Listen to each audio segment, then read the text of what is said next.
सभी साथियों को नमस्कार। युवा मंच यूट्यूब चैनल के माध्यम से आप लोगों तक सूचना समय समय पर पहुंचाई जाती रही है और आज जैसा कि आप सब जानते हैं कि विधानसभा सत्र चल रहा है और प्रयागराज पत्थर गिरजाघर सिविल लाइन धरना स्थल पर आंदोलन जारी है। एक लंबे अरसे से 12 दिसंबर से लगातार आंदोलन इस बात को लेकर के चल रहा है कि प्रदेश में 6 लाख से अधिक पद खाली हैं, उसे भरे जाने की कवायद सरकार पूरी करे। लेकिन आज विधानसभा प्रश्नकाल में शायद आप लोगों को पता हो गया होगा, जानकारी हो गई होगी, खास तौर से प्राथमिक शिक्षक भर्ती को लेकर के, जीआईसी भर्ती को लेकर के, कि आखिरकार सरकार की क्या रणनीति है और सरकार का क्या रवैया है। ऐसे में भले ही सरकार इस बात को मजबूती से कहने में तनिक भी हिचकिचा नहीं रही है, लेकिन एक बात मैं आप लोगों को स्पष्ट बता दें मित्रों, कि जो ये राज्य चल रहा है राम राज्य, और इसकी अनुभूति आप लोग बड़े मनन के साथ, बड़े मंथन के साथ कर रहे हैं। जैसा कि आप सभी ने देखा, प्राथमिक शिक्षक भर्ती को लेकर के, जीआईसी भर्ती को लेकर के जो प्रश्नकाल था, उसके बारे में आप लोगों को बताऊंगा और आप लोगों से निवेदन करूंगा कि अगर आप लोग चाहते हैं कि रोजगार के सवाल पर सरकार कुछ करे, जिस तरीके से बिहार में आप लोगों ने देखा कि लगातार भर्तियों का सिलसिला जारी है, आज की लेटेस्ट अपडेट मैं आप लोगों को बताना चाहूँगा कि बिहार में फार्म भरने की प्रक्रिया शुरू हो गई है। और आपको बता दें कि जिन्होंने स्टेट का फार्म भरा है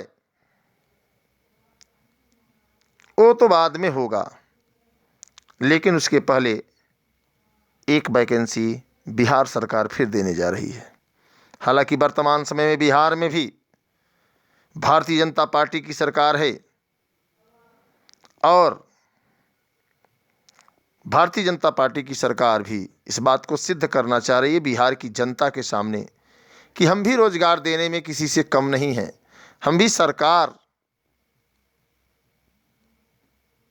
के इस कदम का पालन कर रहे हैं और बिहार में भी रोजगार की बाढ़ आ रही है। ऐसा नहीं है कि भारतीय जनता पार्टी की सरकार बनने के बाद बिहार में रोजगार के अवसर समाप्त हो रहे हैं। टीआरई 3 के फार्म भरने की प्रक्रिया फरवरी माह में शुरू हो जाएगी, ऐसा वहाँ के जिम्मेदार अधिकारियों के द्वारा कहा जा रहा है। फिलहाल आइए बात करते हैं उस नोटिस को लेकर के, प्रश्नकाल में आखिर क्या जवाब मिला है, थोड़ा सा इसको देखें और माध्यमिक शिक्षा मंत्री, बेसिक शिक्षा मंत्री आखिर क्या कह रहे हैं, तो थोड़ा उसको भी देखिए, उसके बाद मैं आगे आप लोगों को बताऊंगा। अगर बात की जाए विधानसभा के प्रथम सत्र 2024 के प्रथम मंगलवार हित अनिल प्रधान जी के द्वारा, जो सदस्य विधानसभा हैं, पूछे गए प्रश्न में बहुत स्पष्ट रूप से बेसिक शिक्षा मंत्री बताने की कृपा करें कि प्रदेश में प्राथमिक विद्यालय में शिक्षकों के कितने पद वर्तमान समय में रिक्त हैं और क्या सरकार प्राथमिक शिक्षकों के रिक्त पदों पर नियुक्ति हेतु टीटी उत्तीर्ण बीएड, बीटीसी, डीएलएड डिग्री धारकों या अभ्यर्थियों के लिए प्राथमिक शिक्षक भर्ती में का विज्ञापन जारी करने का विचार करेगी, यदि नहीं तो क्यों। तो देखिए, बहुत सरल प्रश्नों में उत्तर दिया है, सीधे शब्दों में। उत्तर प्रदेश बेसिक शिक्षा परिषद के नियंत्रणाधीन संचालित परिषदीय प्राथमिक विद्यालयों में स्वीकृत पद 4,17,886 के सापेक्ष प्रधानाध्यापक एवं सहायक अध्यापक के 85,152 पद रिक्त हैं। 85,152 पद रिक्त हैं, आप समझिए। और सीधे सीधे कहा गया है परिस्थिति विद्यालयों में नामांकित छात्र संख्या इतनी है 1,05,06,379।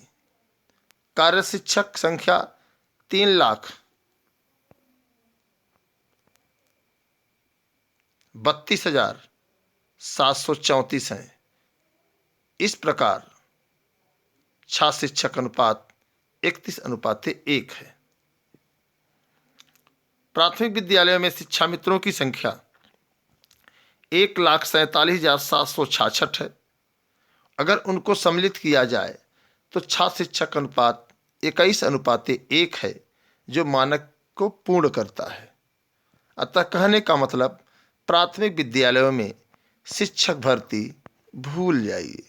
अब प्राथमिक विद्यालयों में शिक्षक भर्ती नहीं आएगी। और ख़ास तौर से बीएड के लिए जो बात कही गई है, माननीय सर्वोच्च न्यायालय में योजित विशेष अपील संख्या 5068/2023 देवेश शर्मा बनाम यूनियन ऑफ इंडिया व अन्य में 11 अगस्त 2023 को पारित आदेश में बीएड अभ्यर्थियों को कक्षा 1 से 5 तक पढ़ाने हेतु राष्ट्रीय अध्यापक शिक्षा परिषद द्वारा निर्गत अधिसूचना दिनांक 28 जून 2018 को जो जारी की गई थी, उसे अस्वीकार कर दिया गया है। ये हमारे बेसिक शिक्षा मंत्री माननीय संदीप सिंह जी का कहना है। तो कहने का मतलब प्राथमिक शिक्षक भर्ती नहीं आएगी, कितना भी जोर लगा लीजिए। अगर बात करें माध्यमिक शिक्षा विभाग में, तो राजकीय विद्यालयों में, हालांकि इसमें अशासकीय सहायता प्राप्त माध्यमिक विद्यालयों की चर्चा नहीं है, राजकीय विद्यालयों की अगर मैं बात करूं तो लाइब्रेरियन, प्रधानाचार्य, अनुसेवक के कितने पद खाली हैं तो आपको स्पष्ट मिल जाएगा। शिक्षकों के जो शिक्षक हैं 11,094, जिसमें प्रवक्ता पुरुष 2,540, महिला 1,412, सहायक अध्यापक 4,771 और सहायक अध्यापिका 2,371। तो कहने का मतलब अगर टोटल जोड़ा जाए तो 11,094 पद हैं, जिसमें एलटी के लगभग आपको बता दें कि 426 7,000 पद हैं। एलटी के 7,000 पद खाली हैं सहायक अध्यापक, सहायक अध्यापिका के। प्रवक्ता के लगभग जो है 3,000 4,000 पद खाली हैं। तो 7-4 11,000 आपके हो गए। 4,000 प्रवक्ता के और 7,000 एलटी के पद खाली हैं। लाइब्रेरियन की 11, प्रधानाचार्य के 426, अनुसेवक के 31-32 अर्थात 3,132।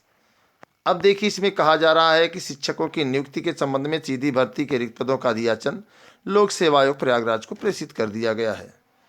अभी तक कहा यह जा रहा है, जो सही है,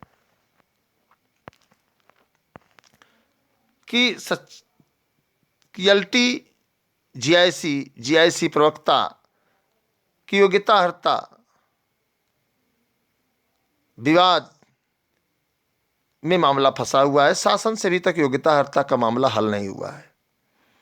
ऐसे में आप सभी मित्र स्वयं समझदार हैं, पढ़े लिखे हैं, और ये हमारी महोदया जी कह रही हैं, राज्य मंत्री स्वतंत्र प्रभार और माध्यमिक शिक्षा मंत्री माननीय गुलाबो देवी जी, इन्होंने ये सवाल का जवाब दिया है। तो अब ऐसे में यह कह पाना तो बहुत कठिन है कि आखिर विज्ञापन कब आएगा, लेकिन इतना जरूर है कि अगर आप सब आंदोलन में अपनी ताकत झोंक देंगे तो निश्चित तौर पर आप लोगों के सामने एक बड़ी भर्ती देखने को मिलेगी। साथ ही साथ टीजीटी, पीजीटी के पदों के बारे में आप लोगों को जानकारी है कि 25,000 पद खाली हैं, जिसके बारे में विधानसभा सत्र प्रश्नकाल में सबके सामने इस मामले की नोटिस सार्वजनिक की गई है। तो हमें आपको संघर्ष करना पड़ेगा, लड़ना पड़ेगा, उसके लिए आप लोगों को तन मन धन तीनों तरीके से मैदान में उतरना पड़ेगा। अब आप कब उतरेंगे? जैसे ही उतरेंगे सरकार आपकी बातों पर गंभीरता से विचार करेगी। शायद इस खबर को आप लोगों ने नहीं देखा होगा, तदर्थ शिक्षकों ने सेवा बहाली के लिए उप मुख्यमंत्री केशव प्रसाद मौर्य को दिया ज्ञापन, बताई अपनी पीड़ा। आप लोगों को बता दें मित्रों कि तदर्थ शिक्षकों का खेल समाप्त हो चुका है और इनके पद काफ़ी खाली हैं। अगर इनके भी पदों को जोड़ा जाए तो टोटल टीजीटी पीजीटी के 48,000 पद खाली हैं, 48,000 से अधिक। तो अब आप लोग समझ सकते हैं कि आपको ताकत झोंकनी चाहिए कि नहीं झोंकनी चाहिए, आपको लड़ना चाहिए कि नहीं लड़ना चाहिए। अगर वाकई में आप गंभीर हैं, जिस तरीके से आपने 13,19,000 फार्म भरा है, तो आप लोगों को आंदोलन में एक बार मजबूती से अपनी आवाज़ बुलंद करने के लिए आना चाहिए। आप नहीं आएंगे तो ऐसा नहीं कि मेरा ही नुकसान होगा, उसमें आपका भी नुकसान है और उस नुकसान को आप लोग अच्छे से भुगत रहे हैं। बेरोजगारी का ये जो आलम है, ऐसे में लोग बिहार, राजस्थान, झारखंड, मध्य प्रदेश जैसे राज्यों में रोजगार की तलाश में लगातार प्रयासरत हैं। तो आप सभी को समझने की ज़रूरत है मित्रों। आप लोग हर हाल में आंदोलन को मजबूत करिए, सफलता जरूर मिलेगी। खास तौर से शिक्षा सेवा चयन आयोग के गठन की बात बहुत ज़रूरी है और आप सभी का अगर सहयोग रहा तो शिक्षा सेवा चयन आयोग फरवरी में गठित हो सकता है। अन्यथा की स्थिति में फरवरी में अगर शिक्षा सेवा चयन आयोग का गठन नहीं हुआ, फरवरी भी माह भी धीरे धीरे हमारे आपके बीच से खिसकना शुरू कर दी है। अब फरवरी वर्ष का सबसे छोटा महीना होता है और ऐसे हालात में विधानसभा सत्र चल रहा है।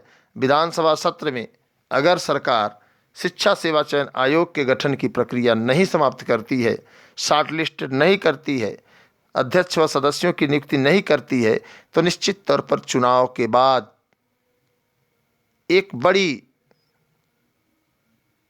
कठिनाई भरी लड़ाई हमारे आपके सामने होगी। अभी चुनाव है, चुनाव से पहले अगर हम लोग चाहें तो सरकार से कुछ ले सकते हैं। अब हमारे आपके ऊपर यह निर्भर करता है कि हम सरकार से क्या ले सकते हैं। प्राथमिक शिक्षक भर्ती का तो मामला समाप्त हो गया। अब रही बात माध्यमिक की, एलटी और ख़ास तौर से 25,000 सीट और तदर्थ सीट, तो आप सभी के हाथ में है मित्रों। आप लोग तय कर लीजिए।